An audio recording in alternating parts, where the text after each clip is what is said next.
மகளிர் உரிமை தொகை திட்டத்தில் கலைஞர் பெயர் நீக்கம் செய்யப்பட்டது. திமுக ஆட்சியில் செயல்படுத்தப்பட்ட திட்டத்திற்கு கலைஞர் மகளிர் உரிமை தொகை என பெயரிடப்பட்ட நிலையில் தாவேகா அரசின் முதல் பட்ஜெட் சட்டப்பேரவையில் இன்று தாக்கல் செய்யப்பட்ட நிலையில் பட்ஜெட்டில் மகளிர் உரிமை தொகை திட்டம் என குறிப்பிடப்பட்டு ரூபாய் 14,414 கோடி ரூபாய் நிதி ஒதுக்கியது தாவேகா அரசு.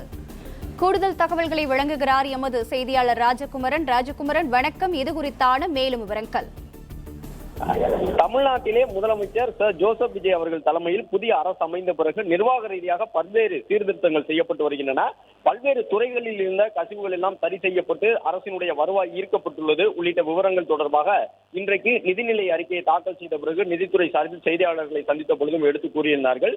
குறிப்பாக திட்டங்களுக்கு உரிய பயனாளர்களை கண்டறிந்து அந்த பயனாளர்களுக்கு திட்டங்களை கொண்டு சேர்ப்பதற்கான நடவடிக்கைகள் எடுக்கப்படுகின்றன. அது மட்டுமல்லாமல் ஒவ்வொரு திட்டத்திற்கும் மக்களுக்கு எளிதில் சென்றடையக்கூடிய வகையிலான பெயர்கள், அந்த திட்டங்கள் அரசியல் சார்பற்ற திட்டங்களாக பெயர்களுடன் செயல்படுத்தப்பட வேண்டும் என்று முதலமைச்சர் அறிவுறுத்தி இருக்கின்றார். அதன்படி கடந்த ஆட்சியில் நடைமுறைப்படுத்தப்பட்ட மகளிர் உரிமை தொகை திட்டம் இந்த ஆட்சியிலும் தொடர்கின்றது. மகளிர் உரிமை தொகை திட்டத்திற்காக 14,414 கோடி ரூபாய் ஒதுக்கப்பட்டிருக்கின்றது. அதே நேரம் கடந்த ஆட்சியில் அந்த திட்டம் அறிமுகம் செய்யப்பட்டு கலைஞர் மகளிர் உரிமை தொகை திட்டம் என்று குறிப்பிடப்பட்ட நிலையில் தற்போது மகளிர் உரிமை தொகை திட்டம் என்று மட்டும் இருக்கின்றது. சில திட்டங்களுக்கு ஏற்கனவே பெயர்கள் மாற்றம் செய்யப்பட்டிருந்தன. அது மட்டுமல்லாமல் ஒரு சில திட்டங்களுக்கு புதிய பெயர்கள் சூட்டப்பட்டிருந்தன. அந்த திட்டத்தோடு தொடர்புடைய தலைவர்களுடைய பெயர்கள் சூட்டப்பட்டிருந்தன.